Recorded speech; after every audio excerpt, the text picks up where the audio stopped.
Hello, and welcome to the channel.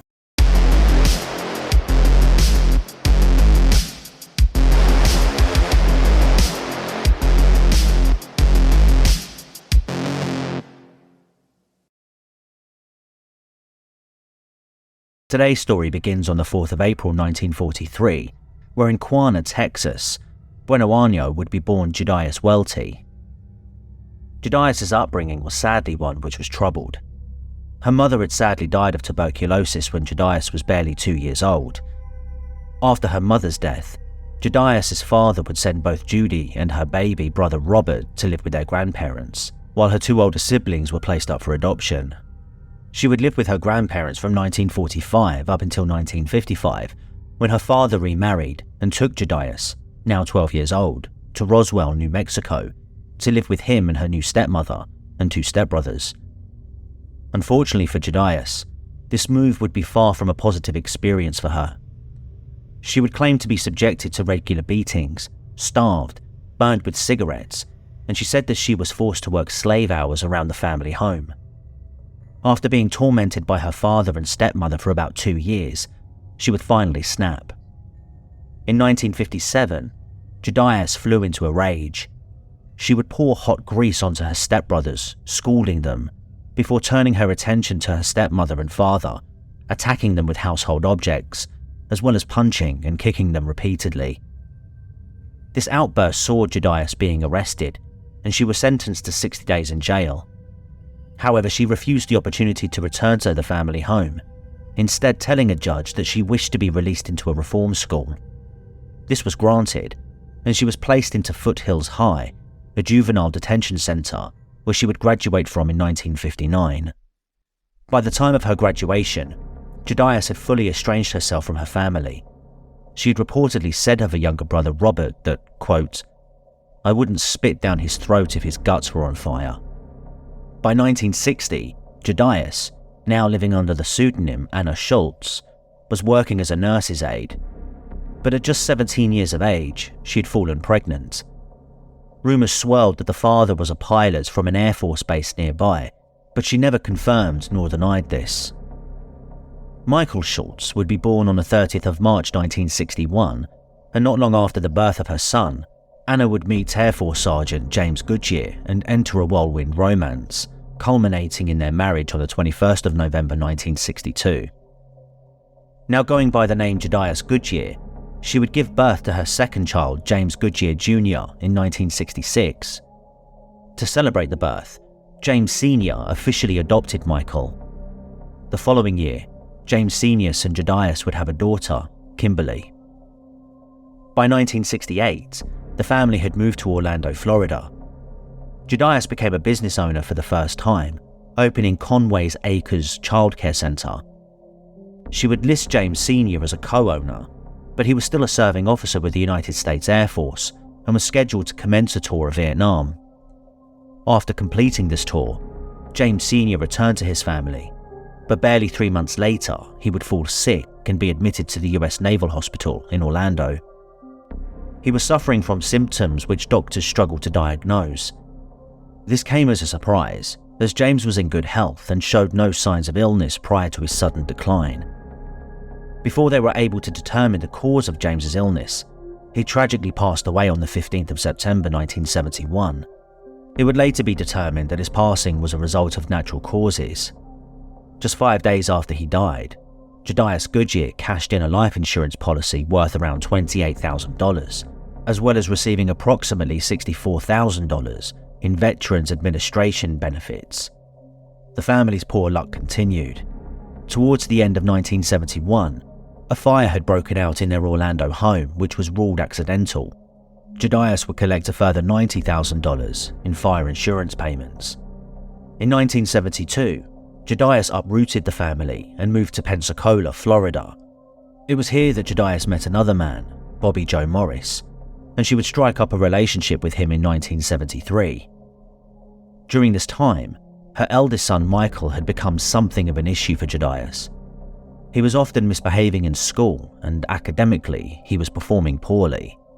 It was said that he would score in the dull to normal range on IQ tests at that time.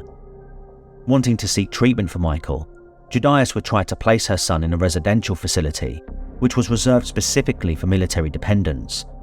But because of the death of James Goodyear Sr., this option was no longer available. Instead, she would arrange for a state hospital to examine Michael in 1974. Judias would eventually place Michael in foster care while he sought psychiatric treatment. Then in 1977, Bobby Morris would move to Trinidad, Colorado, inviting Judias, who was now going by the name Judy Morris, and her children along with him. She would agree to the proposal, taking Michael out of the foster care system in the process, but not before collecting another insurance payout after her second Pensacola home had mysteriously caught fire. For a short time, everything appeared to be going well for the Morrises. That was until the 4th of January 1978, when Bobby suddenly fell ill and was rushed to San Rafael Hospital. As with James Goodyear, doctors were unable to determine the exact cause of Bobby's condition. But unlike James, Bobby didn't die. He would stay in hospital for 3 weeks until the 21st of January 1978, when he was discharged from the hospital and placed into Judy's care. Sadly, his time out of hospital was short-lived. Just 2 days after being discharged, Bobby collapsed while at the dinner table and was rushed back to hospital. This time, he wouldn't leave alive. On the 28th of January 1978, Bobby Joe Morris passed away from what doctors would later rule as a result of cardiac arrest and metabolic acidosis. Despite not being married, Judy was seen as Bobby's common-law wife, and as such, she was able to successfully claim 3 life insurance policies in Bobby's name in early February that same year. Naturally, once Bobby's family learned of his death and subsequent payout, alarm bells began to ring, but there was nothing they could do to prove any foul play. While they suspected that Bobby wasn't the first victim of Judy's, one thing was for certain: she wasn't his last. On the 3rd of May 1978, Judy would legally change the name of hers and her children's surname to Buenoano, a loosely Spanish translation of her first husband's surname, Goodyear. A month later, the family were back in Pensacola. Judy would continue to struggle with Michael academically, resulting in him dropping out of high school in his sophomore year. In June 1979, Michael Buenoano would follow in his adoptive father's footsteps and join the army. After successfully completing his basic training, he would be assigned at Fort Benning. Before his arrival on the 6th of November 1979, he stopped by his mother's home in Florida to pay her a visit. By the time he arrived at Fort Benning, it was immediately apparent that something wasn't right with Michael. His health began to deteriorate rapidly, and he was taken to army physicians to figure out what was happening to him. They were able to identify that Michael was exhibiting signs of base metal poisoning, and after carrying out further tests, they found around 7 times the normal levels of arsenic in his system. Sadly, it was too late to reverse the damage that had already been done to his body, but over the next 6 weeks, he would be cared for by medical staff at the facility. During this time, the muscles in his arms and legs would atrophy to the point where Michael required braces on his legs and a prosthetic device on one of his arms. The equipment weighed approximately 60 pounds and was a heavy burden on the young man, who could no longer walk or use his hands. Sadly, Michael's ambitions of serving his country were cut short, and he was discharged from the army. Less than a year later, on the 13th of May 1980, Judy would take Michael and James Jr. out canoeing on the East River near Milton, Florida. Shortly into the boat ride, however, trouble would occur when the canoe suddenly capsized. While Judy and her younger son James were able to successfully escape the vessel and make it to shore, Michael was not so fortunate. Because of his poor health and the fact that he was wearing the metal braces, Michael would tragically sink to the bottom of the river, drowning. Judy would explain the series of events to local authorities, who would eventually come to accept her story. However, a separate army investigation would persist after they launched their own search for evidence on the 27th of May 1980. But by mid-September, it appeared as though they too accepted Judy's version of events, with Judy receiving $20,000 from a military life insurance policy held under Michael's name. Following the death of her son, Judy Buenoano would set up a beauty parlor in Gulf Breeze, Florida, and in February 1981, she struck up a new relationship with Pensacola businessman John Gentry. She would move in with Gentry 6 months later.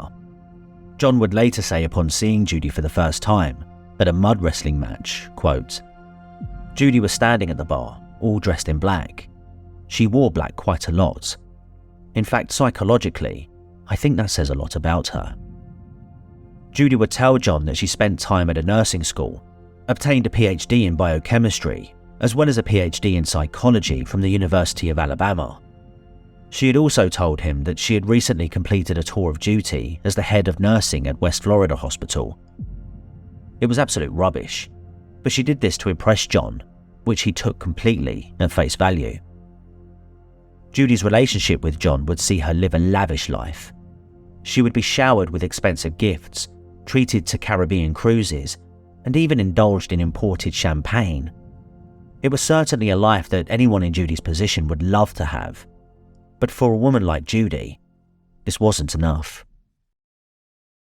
In October 1982, Judy convinced John to purchase life insurances for one another. They initially set up $50,000 policies each, but unbeknownst to John, Judy had secretly increased the policy on John to $500,000, paying the additional premiums out of her own pocket to ensure that John remained unaware. Not long after, Judy had suddenly become concerned for John's health and well-being. Concerned he wasn't getting his daily supplement of vitamins, she convinced him to start taking vitamin capsules, which of course Judy provided. By December, John's health was significantly worse. He was regularly vomiting and experiencing dizzy spells. Despite this, he continued to take the vitamins, but by the 16th of December, he would be hospitalized as a result. While he was in hospital, John had stopped taking the vitamin capsules, and over his 12-day stay, his condition dramatically improved. Even though we can look back at this now and connect the dots, it seemed as though John failed to link his sickness with the vitamins. After he was discharged from hospital, he returned to Judy and the relationship resumed as normal. For a time, nothing of note occurred. John did not appear to suffer a reoccurrence of his previous ailments, and by June 1983, Judy had exciting news for her partner. She was pregnant with his child. On the 25th of June 1983, the couple were attending a dinner party together at Driftwood Restaurant. Looking to celebrate Judy's pregnancy privately, John slipped out of the party early to purchase champagne for just the two of them. He hopped into his car, preparing himself for the drive to the liquor store, but upon turning the ignition key, his car exploded. Somehow, John was still alive, but severely injured. He would be rushed to hospital where trauma surgeons would work tirelessly, successfully saving his life in the process. After learning what had taken place, police began to investigate the cause of the explosion. It didn't take forensic analysts long to figure out that it was in fact a car bomb which was responsible. At this point, investigators turned their attention to Judy and began to look at her more closely, and it was here that her web of lies began to unfold. Detectives quickly learned of the lies which Judy had told John Gentry at the start of their relationship, immediately throwing her credibility into doubt.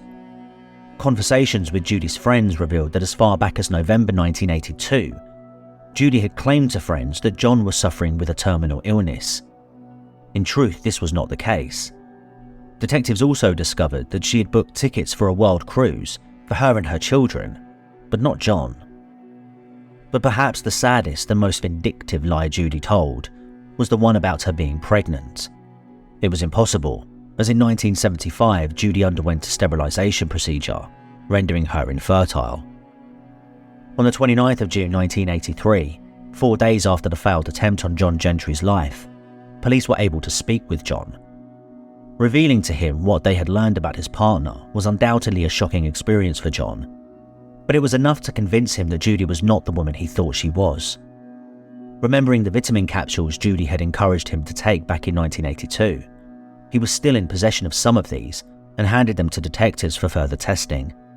Analysis of the pills revealed the presence of paraformaldehyde.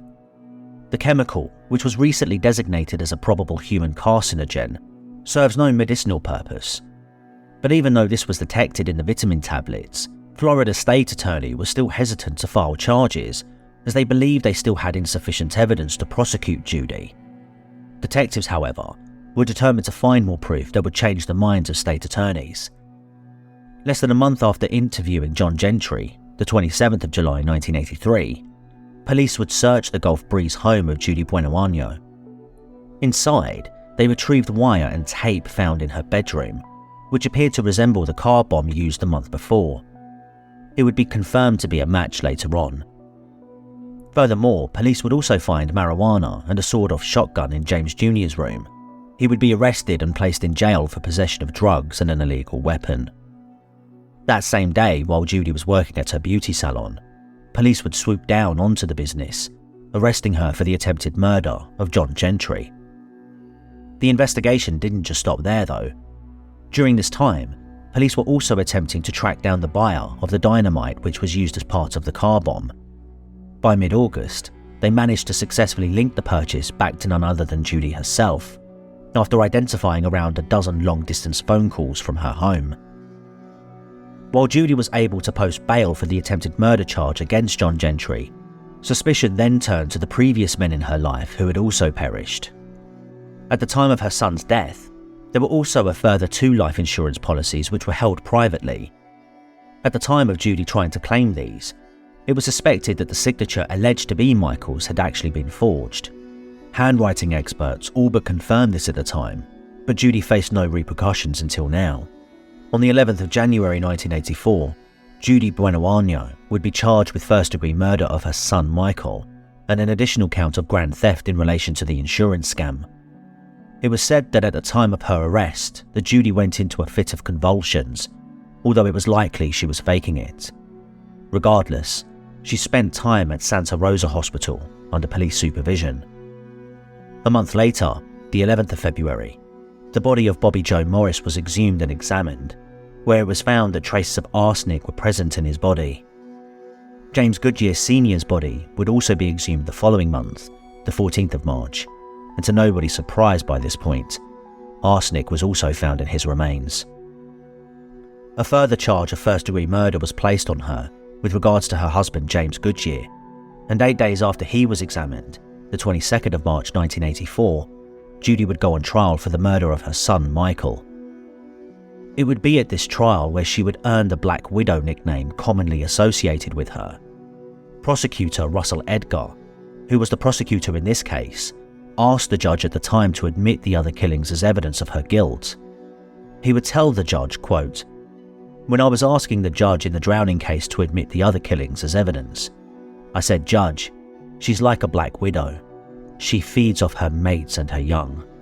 On the 31st of March 1984, Judy Buenoano would be found guilty of the murder of her son Michael and grand theft for the collection of insurance policies. She would be sentenced to life imprisonment without the possibility of parole on the 6th of June 1984. That same month, police would exhume another of Judy's former lovers, Gerald Dossett, who had passed away in what was now similar circumstances back in 1980. When tests were carried out on his remains, arsenic was yet again found. However, no charges were brought against her in this instance. While researching this case, it appears as though there was some confusion over the outcome of the John Gentry trial. However, I believe I found the source of this confusion. While multiple sources claim that Judy had been found not guilty for the attempted murder of her boyfriend at the time, this was not the case. It was actually her younger son James Goodyear Jr. who was acquitted of the crime on the 10th of August 1984.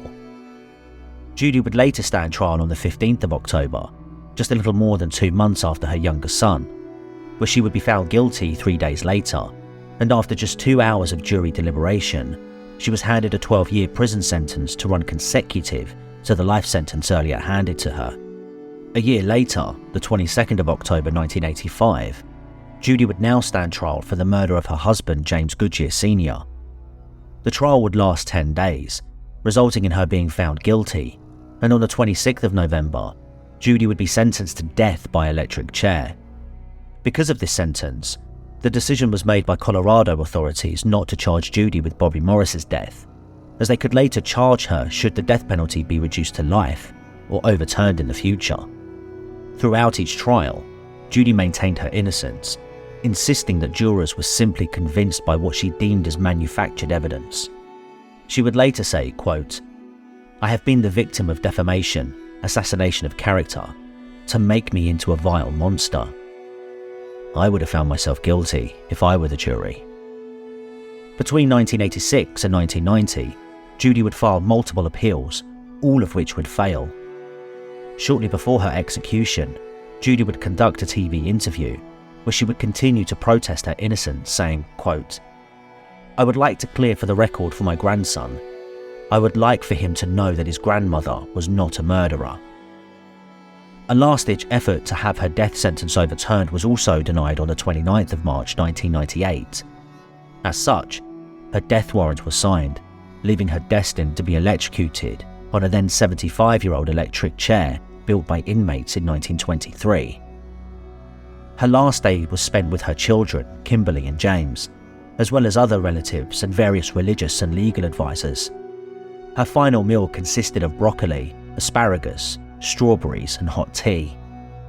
At 7 o'clock in the morning, on the 30th of March, Judy was taken to the chair, where a gallery of observers gathered in wait. According to a prison spokesman at the time, he said, quote, "She was very solemn. This is the first time I've seen that expression on her. She stared straight ahead, made no visible expression." After being strapped into the chair, she was asked if she had any last words. "No, sir," was her response. She then closed her eyes to prevent her from looking at the witnesses present.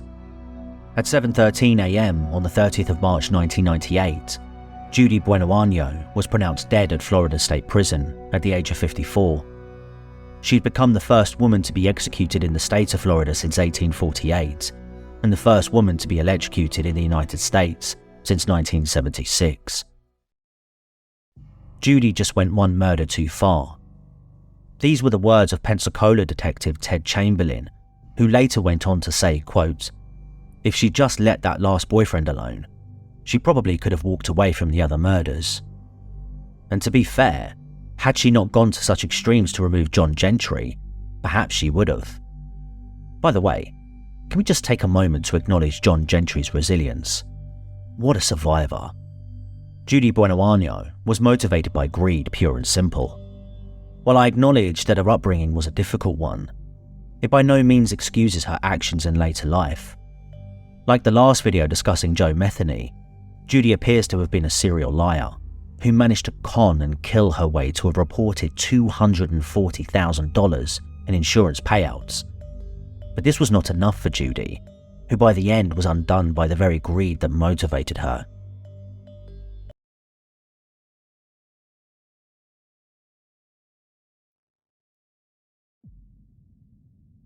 Marianne Bachmeier was born in Sarstedt, West Germany, on the 3rd of June 1950. Her parents had fled to Sarstedt from East Prussia years prior. To say her upbringing was difficult would be an understatement. Her father was a serving officer in the Nazi Party's Waffen-SS, who turned to alcohol after the Second World War. Her parents were divorced while Marianne was still young, but she would quickly remarry a man with an authoritarian rule over the home.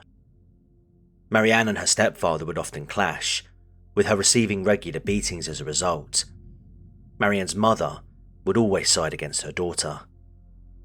Eventually, Marianne would be kicked out of her home while she was still a teenager. By the time she was 16, Marianne had given birth to her first child. Although this child was put up for adoption soon after its birth, Marianne would again fall pregnant with her boyfriend at the time, when she was just 18 years old. Tragically, during the pregnancy, Marianne was sexually assaulted. As with her firstborn, Marianne was not prepared to raise a child, and as such, she put her second child up for adoption too. This would change in 1973, when Marianne gave birth to her third child, Anna. Marianne decided to raise Anna as a single mother. Now living in Lübeck, West Germany, she would quickly learn the difficulties of parenting, especially as a single parent, as after Anna was born, Marianne was soon back to working her job at a local pub she ran. She had also made the decision to undergo a tubal ligation procedure in order to sterilise her. Much of Anna's time was spent either unattended or at the pub with Marianne while she worked. Despite this, Anna was described as a happy, open-minded child who would often talk to patrons at the pub or wander the streets of Lübeck, talking to people whenever the opportunity presented itself, as was her trusting nature. But it was this trusting nature that would ultimately lead to her tragic demise. On the 5th of May 1980, Anna and Marianne had got into an argument. Anna would leave for school while her mother stayed in bed. This wasn't unusual for either of them, as Marianne's work schedule would mean she'd often work late shifts, and Anna was more than capable of seeing herself to school. However, on this particular morning, Anna decided not to go to school and instead walked to a friend's house. When she arrived and found nobody at home, she decided to spend the day in Lübeck. When Anna failed to return home from school, Marianne was understandably worried, but given her daughter's outgoing nature, it wasn't out of the norm. But later that same evening, Marianne was notified by authorities of the worst news any parent could ever receive. Her daughter had been murdered. While Anna was out that day, she encountered a 35-year-old man named Klaus Grabowski. Klaus was a local butcher whom Anna and Marianne both knew. What they didn't know about Klaus was that he was a convicted sex offender who had been previously sentenced for sexually abusing 2 girls. In 1976, Klaus voluntarily submitted himself to be chemically castrated.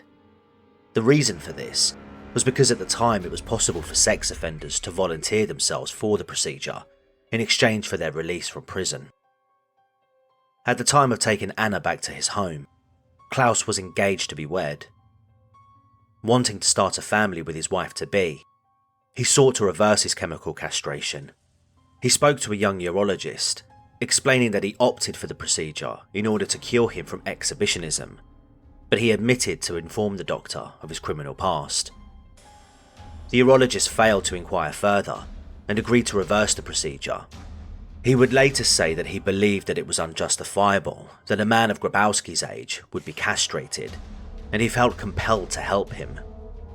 Although I imagine if he had done more due diligence, his opinion would have been different. When he met Anna, he convinced her to come to his house so she could play with his cats. A few hours later, Grabowski alleged that he gave Anna 1 Deutschmark for a drink of coke, but Anna demanded more money in an attempt to extort Grabowski.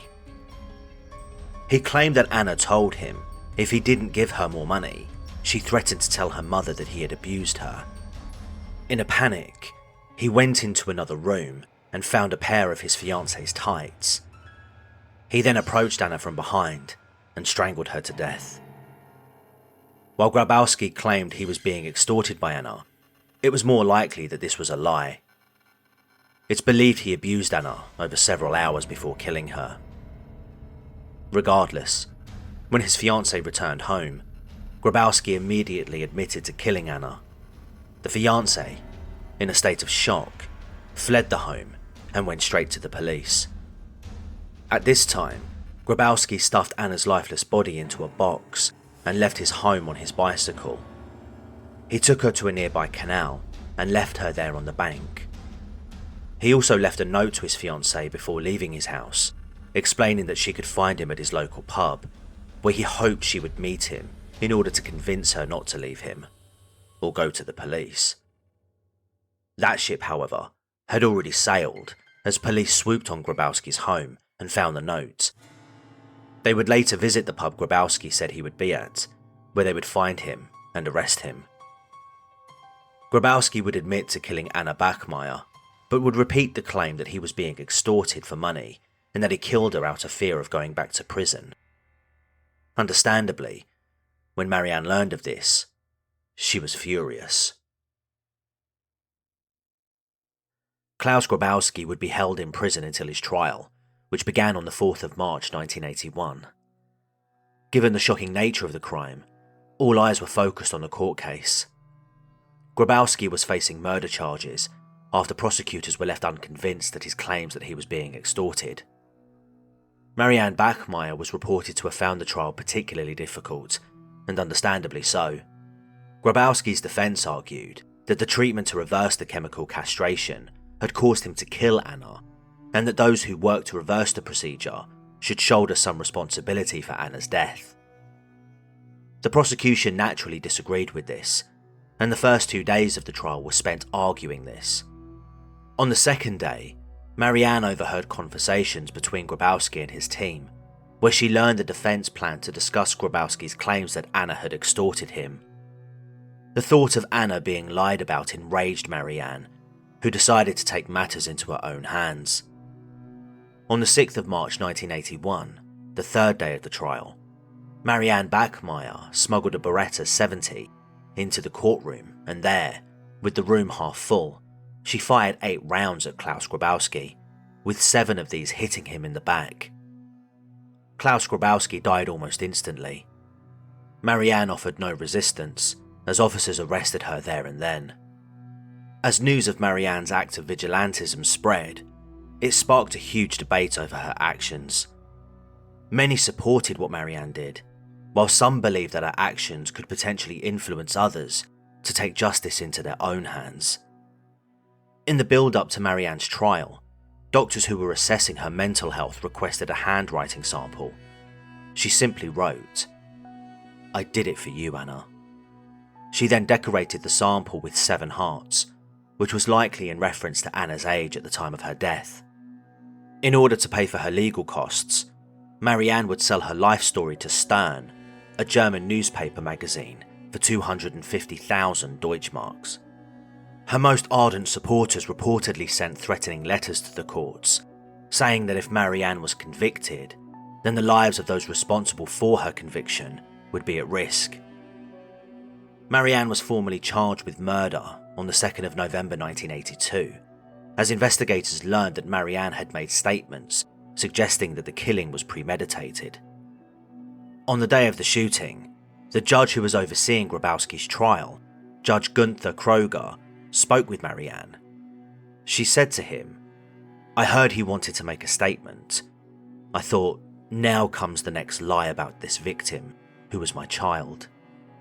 I wanted to kill him. He killed my daughter. I wanted to shoot him in the face, but I shot him in the back. I hope he's dead." The 2 police officers who restrained Marianne also said they heard her refer to Grabowski as a pig.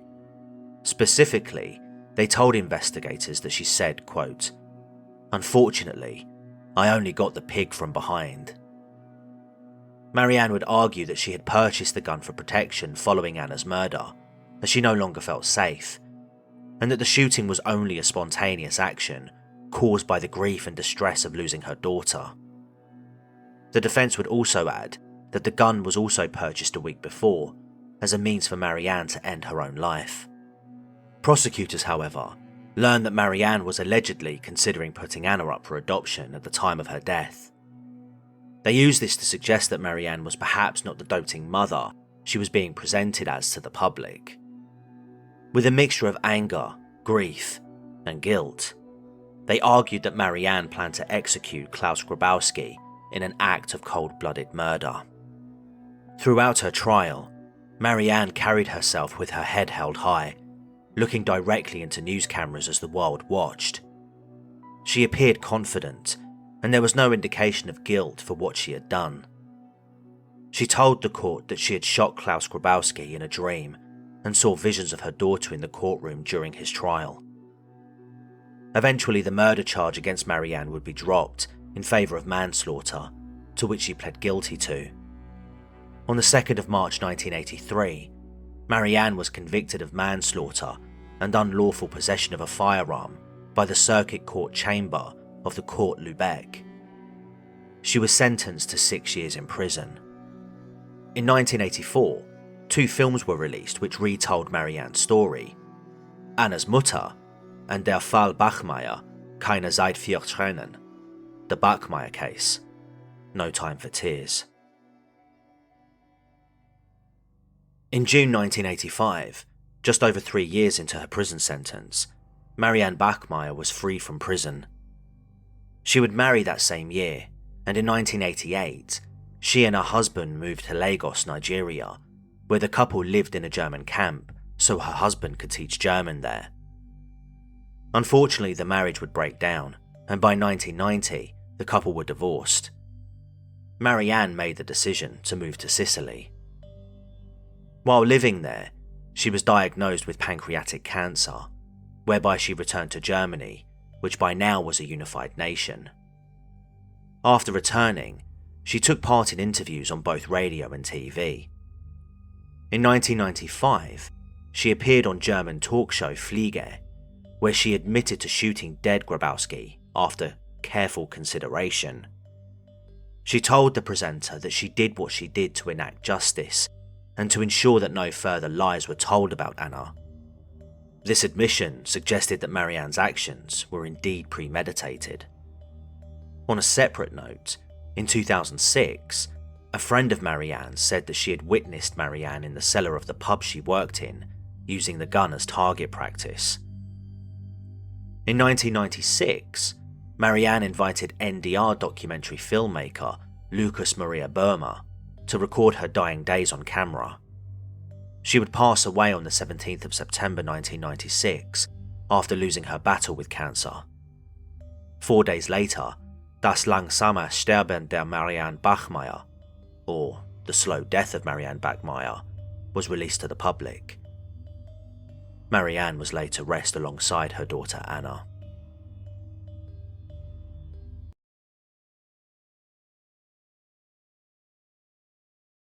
On the 25th of October 1994, a phone call would be made to police, where a man would tell the operator that a woman had knocked on his door, frantically crying. She told him that she had been the victim of a carjacking and that the individual responsible had taken her 2 children. So what happened? Let's begin.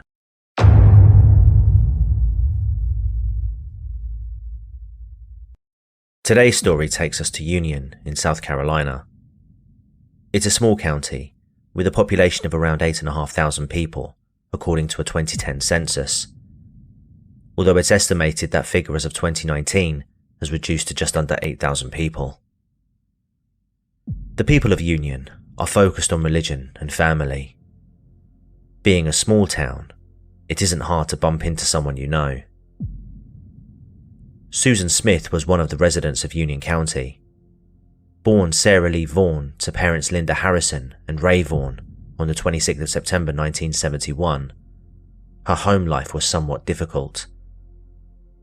Susan was said to adore her father, and it was said that her face would light up whenever he entered the room. However, her parents' marriage was a rocky one, and in late 1977, the pair divorced. On the 15th of January 1978, just 5 weeks after the divorce was finalised, a heartbroken Harry Vaughan committed suicide when Susan was just 6 years old. Linda had already remarried just 2 weeks after the divorce to a member of the local chapter of the Christian Coalition, Beverly Russell. Bev owned an appliance store in downtown Union and was also a South Carolina State Executive Committeeman for the Republican Party. Her father's death left a lasting impression on Susan, and she herself would attempt to take her own life at the age of 13. Despite her troubles, Susan performed well in school, and in 1989 she graduated high school, being voted friendliest female by her peers, as well as classmates saying that she was cheerful and down to earth. In 1988, while still at school, Susan began working at Winn-Dixie Supermarket. Here she started as a cashier, but was promoted to head cashier within 6 months. Later, she would become bookkeeper for the supermarket. While she was here, she began an affair with a married colleague. The man in question was considerably older than Susan. While dating in secret, Susan fell pregnant, but decided to have an abortion. While Susan was seeing this older married man, she was also dating another colleague at the same time. Upon learning of this other relationship, the married man ended things with Susan. This breakup sent Susan spiraling, and she would attempt suicide again in November 1988. She was admitted to hospital for a week. After her release, it took a month for her to recover from her failed attempt at her own life. Her employers were supportive, and once she was able to, she was back at Winn-Dixie. Another man who worked at Winn-Dixie at the time was David Smith. In the summer of 1990, the pair began dating, despite David being engaged to another woman at the time. Although their relationship was considered casual, in January 1991, Susan found out that she was pregnant again. She informed David of the news, and they both agreed that she should continue her pregnancy. David came clean to his fiancée about Susan, and the pair broke up. David and Susan agreed to marry, and they wed in February 1991. It was said Susan's mother and stepfather disapproved of David due to him not having a college education and for not being from the same economic background as their daughter. On the 10th of October 1991, the pair would welcome their firstborn child to the world, a son, Michael Daniel Smith. The pressures of being a young couple rushed into marriage, and now parents, began to show. Not only did David not get on well with his in-laws, in particular Linda, but the couple also continued to work together, with David being Susan's boss. Additionally, there were multiple affairs that both were each responsible for, and the relationship was on and off throughout 1992. However, Susan fell pregnant again with David's child in November 92, and after much discussion, the pair decided to give things another go the following month. By the time their second son Alexander was born on the 5th of August 1993, the pair had already separated, and Susan had now left Winn-Dixie, as she could no longer work underneath David, who was now in a relationship with another co-worker there. Instead, Susan joined Conso Products as a bookkeeper and would work her way up to assistant to the executive secretary for J. Kerry Findlay, the company's president and CEO. Susan enjoyed her work at Conso. She took pride in her responsibilities there and was happy with being exposed to a kind of lifestyle that she wasn't used to seeing, thanks to her close connections to J. Kerry Findlay. There was also another reason why Susan enjoyed working at Conso: the CEO's son, Tom Findlay. Being the son of a rich CEO, Tom was a popular bachelor in Union. Susan was attracted to Tom, and by January 1994, the pair began dating. Over the next few months, the pair would regularly meet for lunch and go to the movies together, as well as Susan visiting Tom's cottage on his father's estate and attending lavish parties organised by Tom. However, by the summer of 1994, their relationship had ended. Susan and David would rekindle their relationship and attempt to salvage their marriage one more time. Although by July 1994, the pair split, and this time, Susan filed for divorce. Despite the breakup, the pair were on amicable terms. Susan still harboured feelings for Tom and wanted to get back together with him, believing that she would find love and stability with him.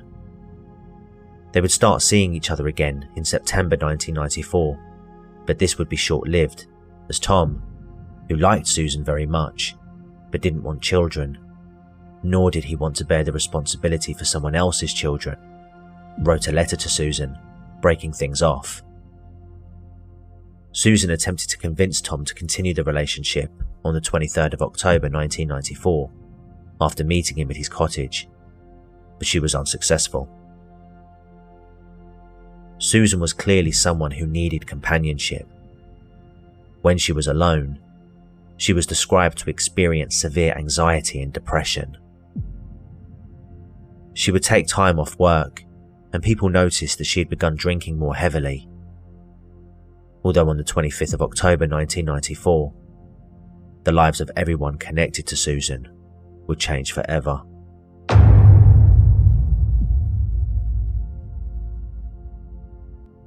The 25th of October 1994 began like pretty much every other morning for Susan. She woke up, got dressed, fed and clothed Michael and Alex, and took them to daycare, before heading to work at Conso. She had lunch with several of her colleagues, with Tom being present among them. She was quiet throughout.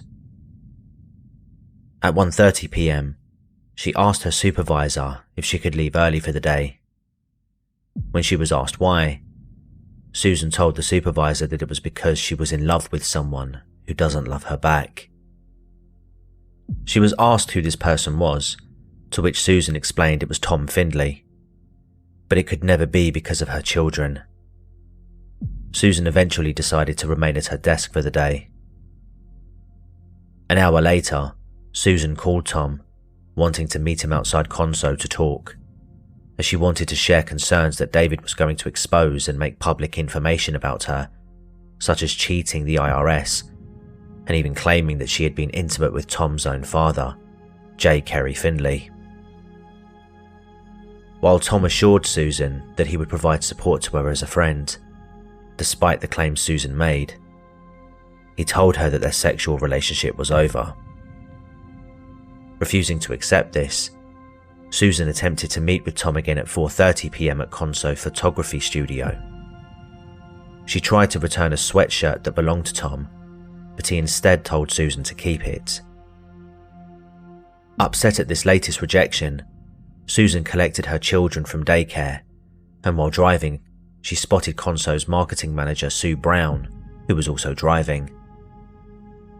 The pair drove to a bar called Hickory Nuts, parked up, and Susan explained to Sue that she wanted her to come back to Conso with her to apologise to Tom, admitting to her that she lied to him about sleeping with his father, and she wanted to see how he would react. Sue agreed, and they went back to Conso. Sue minded the children, while Susan went inside to clear things up with Tom. However, he was having none of it, and swiftly had her leave his office. Dejected by this, Susan told Sue that she, quote, may just end it. By 6 p.m, Susan dropped Sue back off at Hickory Nuts and then went home with the kids. Later that evening, Susan would call Hickory Nuts and speak to Sue again, asking if Tom was there. Sue said that he was, and when Susan asked if Tom had mentioned her by name, Sue said he hadn't. 8 p.m. now, and Susan decided to go for another drive. She dressed her children, placed them in their car seats, and left to cruise around Union. The following I'm going to describe next is Susan's account of what happened.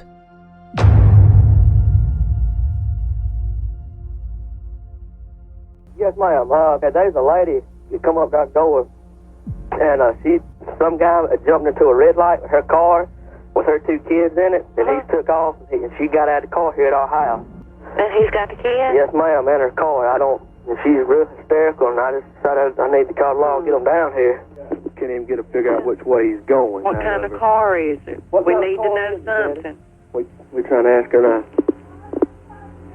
A Mazda Protege. What color was it? A burgundy Mazda Protege. Get them going, Pam. I got 2 kids. Okay. That's a black guy, she said. Okay.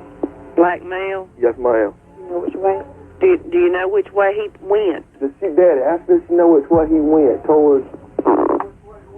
Did he have a gun? Ask him, did he have a gun? Okay. Wait till he comes back. He's trying to get her out of her now. Did he have any weapons, gun, anything? Did he have a... Look, going towards Chester. Did he have a gun or a weapon in there? Say he had a gun? Yeah. He's got a gun. Got a gun. Yes, ma'am. Hello? Okay. We're getting them on the way. Okay. Do we give need me your to tell name. you anything? Rick McLeod's my name. Do you need us to tell you anything from our yard or anything? Okay, can you get a tag number out of her? Daddy, see if you can get a tag. At approximately 9 p.m, Shirley MacLeod was relaxing at home reading the Union Daily Times newspaper when she heard banging and screaming from her front porch. When she opened the door, standing there was a hysterical Susan Smith. Susan was sobbing uncontrollably, begging Shirley to please help her. She had been carjacked by a black man, and the children had been taken. Shirley's husband, Rick MacLeod, then phoned police and explained the situation that Susan was in. Eventually, Shirley was able to calm Susan down enough for her to expand on what happened. Susan said that as she was driving through Union County, she stopped at red lights at Monarch Hill. Here, a black man approached her car at gunpoint, where he opened the door, jumped in, and told Susan to drive. Otherwise he'd kill her. Under the instruction of her carjacker, she drove approximately 4 miles northeast of Union until he forced Susan to stop past the sign directing to John D. Long Lake, a few hundred yards from Shirley and Rick's home. Here, he told Susan to get out the car. Susan explained that there wasn't a single car on the road at the time where they were. She begged the carjacker for her to take her children, but he pressed his gun against her ribs, telling her that he doesn't have time for her to collect Michael or Alex. However, he assured her that no harm would come to her boys before driving away with her car and her sons. Susan then attempted to call her mother to no success, but she was able to get in touch with both her stepfather Bev and the boy's father David. By the time she spoke to David, police were already at the MacLeod's home and were well underway with the search for Susan's red Mazda. Sheriff Howard Wells, who was overseeing the search, sat with Susan and went through the events that took place with her. Realizing that the situation was more than they could handle alone, Sheriff Wells contacted the head of South Carolina Law Enforcement Division, also known as SLED, for additional support. The FBI were also brought in to help with the investigation.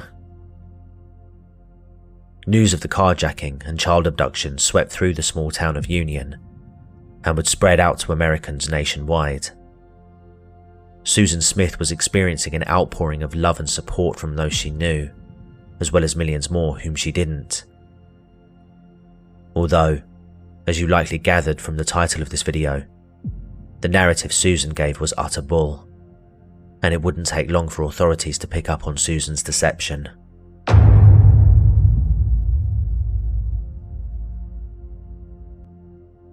After gathering at the MacLeods, Susan, David, and her parents agreed to go back to the Russells' home. Susan mentioned to David that Tom Findlay may show up there, preparing him for his potential arrival so as not to anger him. David, however, thought that this was an odd thing to say, as it should have been obvious that his priority was locating his children, not worrying about his ex-wife's latest squeeze. On the 26th of October, Sheriff Wells worked with SLED to arrange for specialist divers to search John D. Long Lake. SLED helicopters, equipped with heat sensor technology, was also used around the lake and the surrounding area. Nothing was found during the search. Needing to obtain more information about the black man who carjacked Susan, he made arrangements for a police sketch artist to visit Susan to draw up a composite sketch of the man responsible. Susan described him as being around 40 years old, wearing a dark cap, a dark shirt, jeans, and a plaid jacket. That same day, David's parents flew into Union from California to be with their son during this difficult time, as well as his Uncle Doug and his wife, who drove from Michigan to support the distressed couple. By now, the Russell home was swarmed with family, friends, and locals, all of whom expressed their sympathies and offered help wherever they could. If Susan Smith was feeling alone before, she certainly wasn't now. She even received a call from a concerned Tom Findlay, who wanted to offer his support. During this call, Susan turned the attention away from her missing children and on to the topic of their relationship. Tom apparently told Susan not to worry about that and instead concentrate on finding her children. Later that day, Susan would be interviewed by Sheriff Wells, while David spoke with SLED investigator Eddie Harris, where the idea was proposed that he and Susan make a live televised appeal for the safe return of Michael and Alex. Although initially nervous, David agreed. By now, the national media had arrived in the small town of Union. David, along with Susan, appeared in front of the press and made an emotional appeal to the carjacker. Pray most of all for them, and that they are being taken care of, and that they are safe, and that they will return home safely. I want to say to my baby that your mama loves you so much, and your daddy and his whole family love you so much. And you guys have got to be strong, because you are. I just know, I just feel in my heart that you're okay, but you got to take care of each other. After this, Susan continued to be questioned by both Sheriff Wells and SLED investigators, where she was made to recount the events of the previous day again and again and again.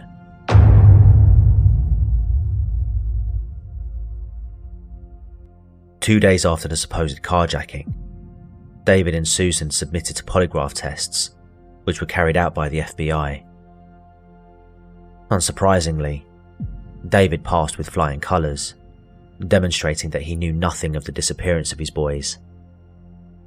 Although when it came to Susan, her test results would come back inconclusive. Further polygraph tests Susan would submit to would also come back inconclusive. The one striking question which showed the highest level of deception was the question asking Susan if she knew the whereabouts of her children. While polygraph tests aren't considered admissible in a court of law, and I personally have my own doubts as to the veracity of these devices, it wasn't just the polygraph tests which gave police concerns over Susan. Behavioural specialist Agent Caldwell, who had interviewed Susan Smith on at least 3 separate occasions, noted several inconsistencies with her story. During her questioning, she mentioned visiting a Walmart shortly before the carjacking took place, but police interviewed those working there that night, and none of them recalled seeing Susan in the store that night. While this might not seem out of the ordinary for those living in a densely populated area, remember, Union had less than 8,000 people in the entire town. There was also the case of the police sketch she had provided. The sketch drawn up looked incredibly generic. The features described by Susan could be applied to many of Union's black residents. The media would eventually pull the image from reports due to its generic attributes. Additionally, Susan also told police that on the evening in question, she had planned to meet a friend. However, this friend told authorities that they hadn't been home that night and weren't expecting Susan. There was also an issue with where Susan was carjacked. She told investigators that she had stopped at a red light and that no other cars had passed by. Although in order for her to have stopped by a red light, there would have needed to be traffic travelling past on the crossing intersections, as the lights only turn red when a vehicle trips sensors, prompting the lights to change colour. Then there was the matter of her love interest, Tom Findlay. Police learned that Tom had broken off the relationship because she had children. Authorities asked Susan outright whether this had anything to do with her children going missing, to which she informed them that no man would make me hurt my children. They were my life. Were. Past tense. Police believe Susan knew her children were no longer alive. Police did receive a lead in the search for Susan's car when a vehicle matching hers was tracked down in North Carolina. However, this was a dead end, as the car was proven not to be Susan's. Over the next few days, Sheriff Wells would give press conferences to the media, updating them on the progress of the investigation, refusing to rule out any suspects, which included both David and Susan Smith. While the Union Daily Times would publish an article detailing the discrepancies with Susan's story on the 29th of October 1994.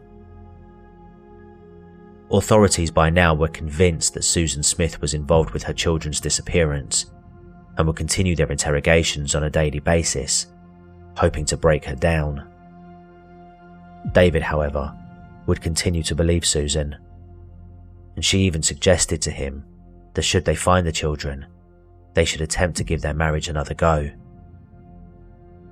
However, by day 9, all would change.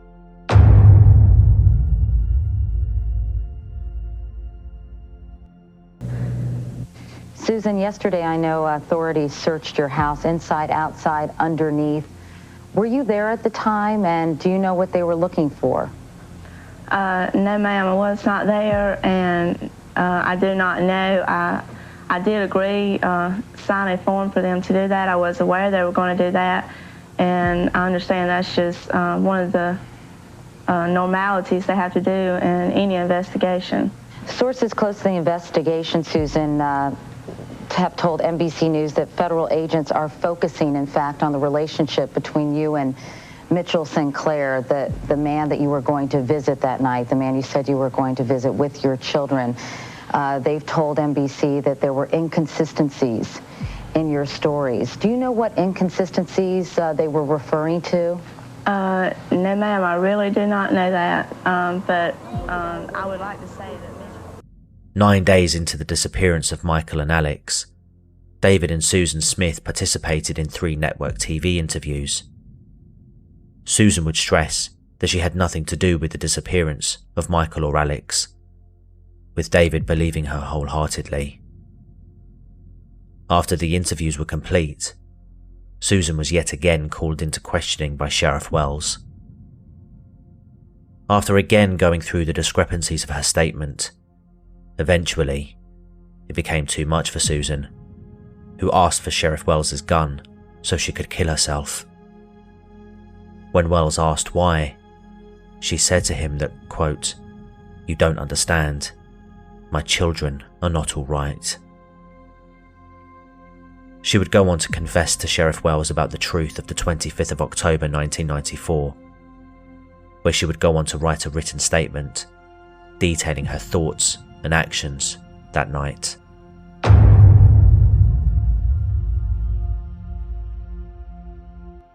When I left my home on Tuesday, October 25th, I was very emotionally distraught. I didn't want to live anymore. I felt like things could never get any worse. When I left home, I was going to ride around a little while and then go to my mum's. As I rode and rode and rode, I felt even more anxiety coming upon me about not wanting to live. I felt I couldn't be a good mom anymore and didn't want my children to grow up without a mom. I felt I had to end our lives to protect us from any grief or harm. I'd never felt so lonely and so sad in my entire life. I was in love with someone very much, but he didn't love me and never would. I had a very difficult time accepting that, but I had hurt him very much, and I could see why he could never love me.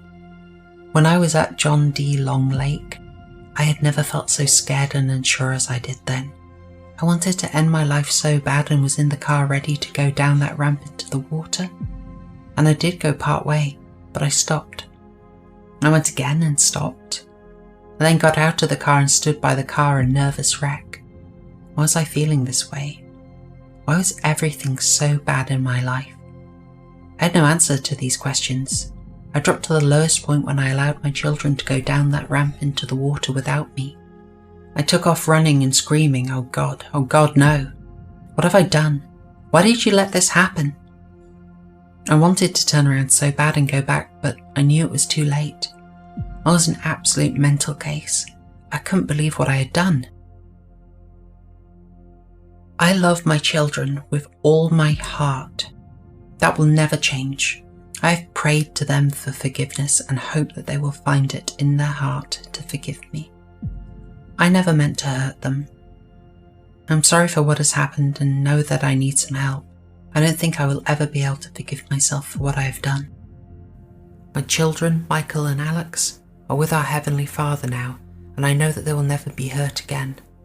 As a mom, that means more than words could ever say. I knew from day one the truth would prevail, but I was so scared I didn't know what to do. It was very tough emotionally to sit and watch my family hurt like they did. It was time to bring a peace of mind to everyone, including myself. My children deserve to have the best, and now they will. I broke down on Thursday, November 3rd and told Sheriff Howard Wells the truth. It wasn't easy, but after the truth was out, I felt like the world was lifted off my shoulders. I know now that it is going to be a tough and long road ahead of me.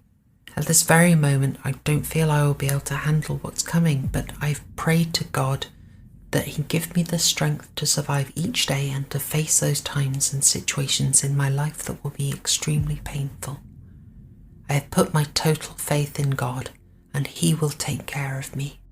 Susan Smith has been arrested and will be charged with 2 counts of murder in connection with the deaths of her children, Michael 3 and Alexander 14 months. The vehicle, a 1990 Mazda, driven by Smith, was located late Thursday afternoon in Lake John D. Long near Union. 2 bodies were found in the vehicle's back seat. Identities are pending and all. Police would go back to John D. Long Lake again, and using the information Susan provided in her letter, they were able to locate the missing car, approximately 100 feet from the shore and 18 feet underwater. Inside the car were the bodies of Michael and Alex Smith, still strapped to their car seats. Police had initially missed the car during the first search, as they assumed the car would have been driven into the lake at high speed, rather than rolled in, leading them to miscalculate the area where they needed to search. In short, the car moved much further into the lake as a result of being rolled in. A closed casket service was held for Michael and Alex on the 6th of November 1994. The brothers were placed together in the same casket and buried next to David's brother Danny Smith. The church was overflowed with people from all over, wishing to pay their respects. A memorial for the boys was also erected at John D. Long Lake.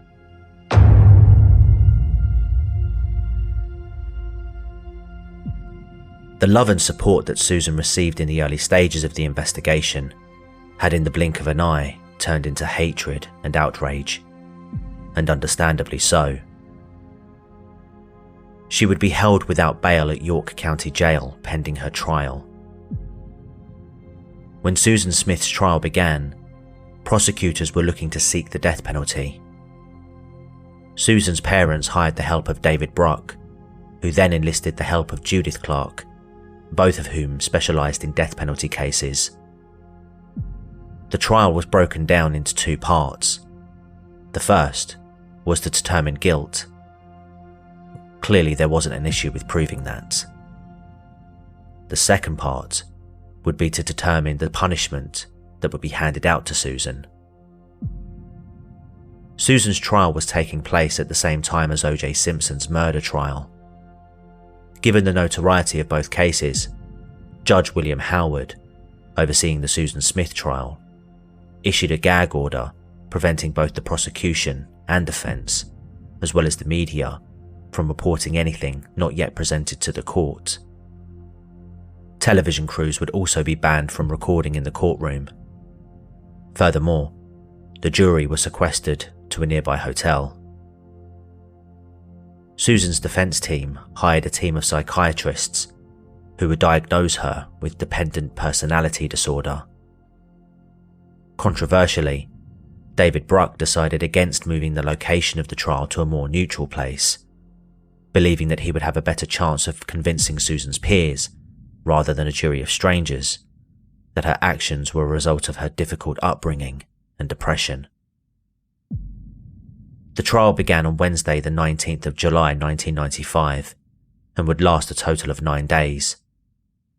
During this time, the defence argued that Susan had ended the lives of her children as a result of a botched suicide attempt and blaming it on her mental health. The prosecution, on the other hand, would argue that Susan murdered her children in an attempt to win back Tom Findlay, who had ended their relationship because he didn't want children. Naturally, Susan Smith would be found guilty of the murders of her 2 sons. It appeared that the jury were on the side of the prosecution, but this was just the first step, as Susan's punishment needed to be decided.